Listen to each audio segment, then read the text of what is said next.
Hey guys, it's Helen Hart-Smith here with Cathy. Oh, that was Cathy's hand. This is my hand. Oh, my bad manicure. Whoops. And my new ring. Woo. So we're here today because we want to do another kind of little how-to video. There was someone that asked, like earlier in the summer, how I did sage bundles, smudge sticks, whatever you'd like to call it. And so that's what we're going to be making today. We're going to be making this. We're going to show you our method that's patented just a couple of minutes ago. So we have here, so to give a little backstory, I stopped by my uncle's house yesterday and he gifted me with this big handful of sage. And so there's enough to make two. So if you follow Helen on Instagram, then you saw a picture of the sage. Right. And so I said, should I do a video of this? And for those of you who said yes, here's the video. So this is one that we already did. And then this is one that I picked up. This is actually a mugwort smudge stick. And so kind of use this as an example and some others. I've made sage bundles before, and so I had to kind of reacquaint myself because it had been a while since I made one. So we use this as a bit of an example, but of course it's got our own twist based on our needs. Right. Okay? And what we have on hand. We didn't have mugwort. This is actually very nicely proportioned. It's about the same thickness from end to end. Yeah, this is not. Yeah, but that's okay too, because that's what you do. Right. I mean, not everything has to be cookie cutter. No, it doesn't. So, and making it yourself gives you the benefit of you don't have to use just sage. You could use mugwort if you had it. Mm-hmm. You could put lavender. You could put rosemary. You could put any kind of herb that you wanted in there, depending on what you wanted to use it for. Right. So you could. As you're making it, put your own intention in there, put your own magic in there as you're making it. So, yeah, there's a lot of advantages to making your own, but on the other hand, buying your own, yeah, look, it's done. Right, yeah, if you need something in a pinch, that's cool, but if you have a special intent and want to make your own, then that just adds a little bit more of your own personal magic to it, so that's always good. Okay, so let's clear off the surface. So you might notice here that we've got a little dirt. And that's okay because this is fresh from the garden and things happen. I don't know where you think you're taking that. Right to the edge. Oh, good. So let's talk about what we're going to be using today. We are going to be using this crochet thread. This is Aunt Lydia's Classic 10. This is the same kind of crochet thread that you make doilies with. And so I've done it with yarn before. You can use embroidery thread. Yes, you could do like an embroidery floss. I've tried like a thin yarn before and I didn't really like it. Right. So I thought that I would try using this at this point. And so, of course, they come in a lot of pretty colors and so on and so forth. So now what we got here is our sage that we're going to be putting into the bundle. And we've got different sizes. See, we've got like a little guy here on up to a bigger clump. And that's okay. So you can use whatever you have. Exactly. So you want to wash them and dry them. Right. And you also want to pick off any blackened or, bitten, or these just looked a little bleh, so we took them off. Right. So, although that one's quite bitten, but we're going to leave it on because it looks It'll be fine. It'll be fine. So, I've got so what I wanted to try with this one was to try to proportion it out a little bit more evenly. So, I've got this guy that's kind of like the big hunk. So, we're going to place him down on the bottom like so. And then I've got a couple of smaller pieces here that I'm going to take them and I'm going to point them the opposite way. So we've got the cutoff part of the stem here. So I reverse them and I'm actually going to put one here and I'm going to put one a little bit more towards the end to try to make things a little more even. Okay, and I'm trying to watch this and watch this, watch you and watch all that. Yeah, so we're going to apologize in advance if our hands get in the way, but this is kind of, it's an involved process. You need a lot more up here. And yeah, so let's put that one there. And then you need a bunch here if you want to flip that. Let's do that. So what I'm just doing is going like this to see how even this is, which it's kind of thick in the middle, but that's to be expected. That's cool. Yeah. So then what we did was we took that thread, and we actually pre-cut this one already. But what we did was we took the thread and we kind of did a guesstimation. We did a length of our bundle here, and then we did that 6 times and we doubled it. So that leaves us with a fairly good hunk of the thread.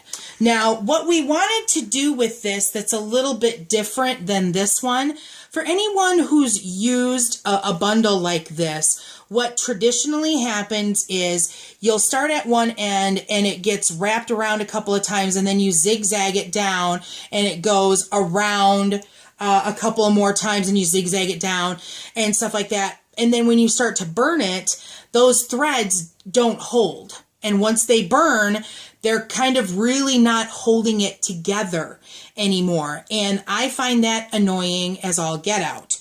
So what we did with this one here that we already did before filming was we wrapped around an end, tied a knot, zigzagged down a little bit, went around, did another knot, zigzag down. So we're securing it in multiple places all the way down the bundle.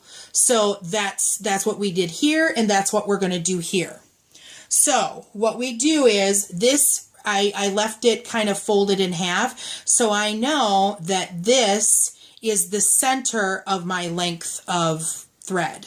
So Cathy did such a lovely job tying last time. So she's going to do the tying. So I'm going to do the holding and guiding, so to speak. All right, so this is really long thread, and we did come up with a method to kind of keep it. I cannot see the camera. So I will keep an eye on it to let you know. We came up with a method to try to keep the threads from getting tangled. So it's really helpful if you work in pairs. I mean, it's possible to do this by yourself, because I have but an extra hand is good. So what she's doing is she's wrapping it multiple times, kind of layering it on top of each other at the end, and that's going to give us our anchor. So she held it tight, or she's got it pulled tight. I'm going to hold it so that it stays there, because once it dries, it of course is going to reduce the mass. So she's going to tie a nice tight knot. Let's bring this up just a little bit so you can see that. See, we've got one tie there, and she's going to tie it again. I'm going to hold it so that it stays tight. And this, I don't know if this is the right way or the wrong way, but this is the way that we figured out. So if somebody's got a different method, then hey, I'd like to hear about it. All right, so I'm pretty close to the end here. The other one I had to backtrack because I wasn't close enough to the end, but this one I think we're okay. Yeah, I think so, definitely. So I'm just going to start the crisscross process. Yeah, so I'm going to try to keep, it's hard to explain this. I'm going to try to keep the thread so that I can cross it here and then cross it back. So that it doesn't get tangled. So that I don't have to pull the entire thread through. Mm-hmm.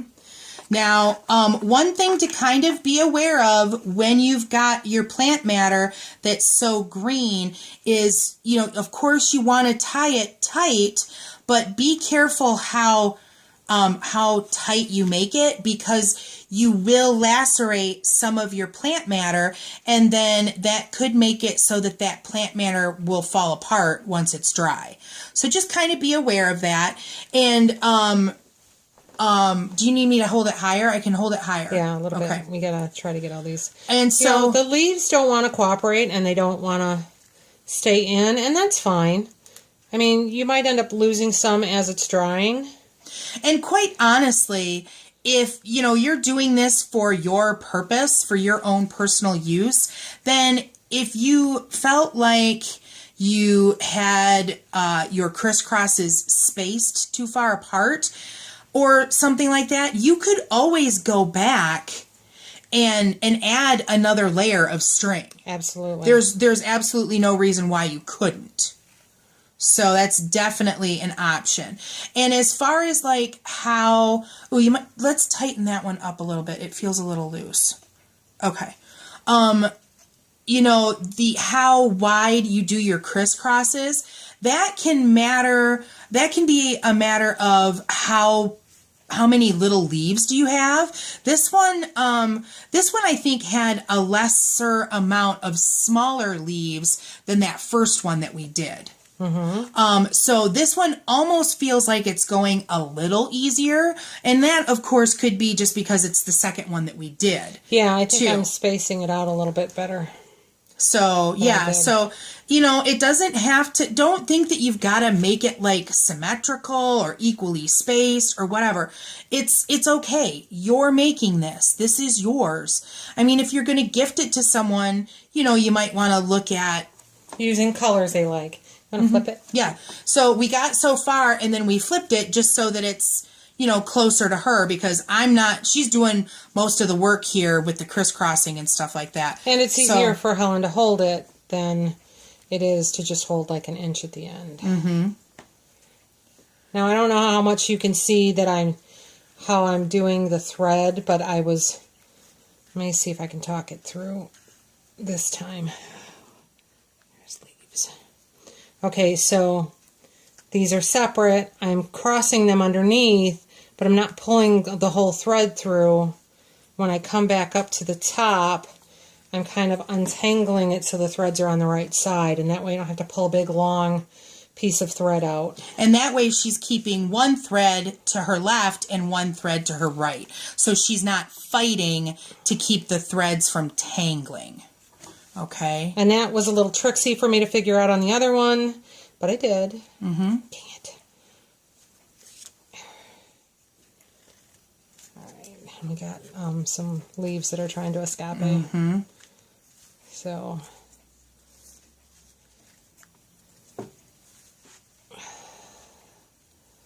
And this is a decent sized bundle for anyone who might be wondering at like the thickness of this. This is probably between a nickel and a quarter. No. Right now. Down here, it's about thinner. A quarter. It's thicker up here.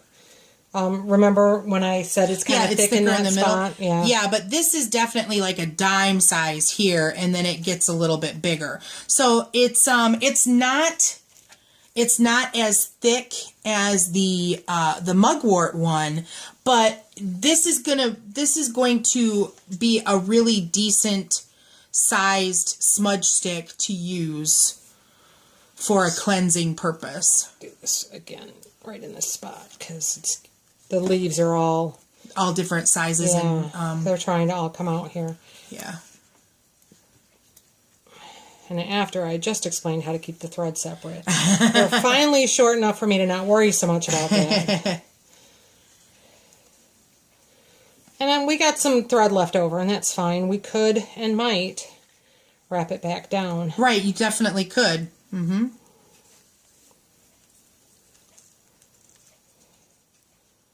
And if you want to get into color correspondences, of course, the thread would be the great way to do it. Mm-hmm.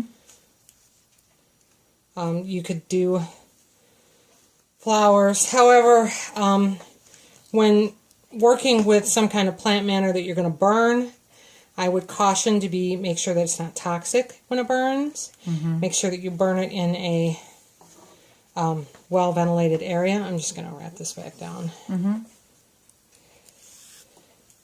Yeah, we had a lot more left on this one than we did on the first one. But we had just enough on the first one. So depending on your thickness, you might want a little more. I would much rather have more left than not have enough. Although you could wrap it in sections, mm-hmm. so that it was easier to wrap for you. Mm-hmm. I think this blue color looks really nice on this, too. Does. It really does. And going back and wrapping it down helps keep the leaves in better. Now, as far as a use, I would say you want to let this dry all the way. And it might take it longer than if you were as a matter of fact, it will take longer than if you were laying something flat to dry for a loose herb purpose. So I'm going to say that this is going to take a good probably month before I would, if not longer. Easy. And it depends on where you put it. I would put this in a well ventilated space so that it gets lots of air to it, and stuff like that. So that was just totally a loose knot. Yeah. So all right, well, we'll just cut that off. We're just going to cut that off. So that is our sage bundle. So I hope that this is helpful for everyone. Here, we're going to grab the scissors and we'll make it all prettified. Yep. So make sure when you're burning it, you have a fireproof container to let the ashes drop into. Mm-hmm. And to also aid when you're, mushing it out. Right. Maybe we should do a video on how to burn sage because there's a trick to it. Yeah, there really is. So maybe we should do... Oops. Maybe we should do that. Yeah. So if you're interested in us doing something like that, let us know. Here, I'm just going to put all of our little implements here, so that you can have one more look at the various things that we've got here. So that's going to wrap it up for this video. Thank you for watching. If you liked this video or learned something from it or would like, more videos like this, please give us a thumbs up, because we like to have that kind of feedback.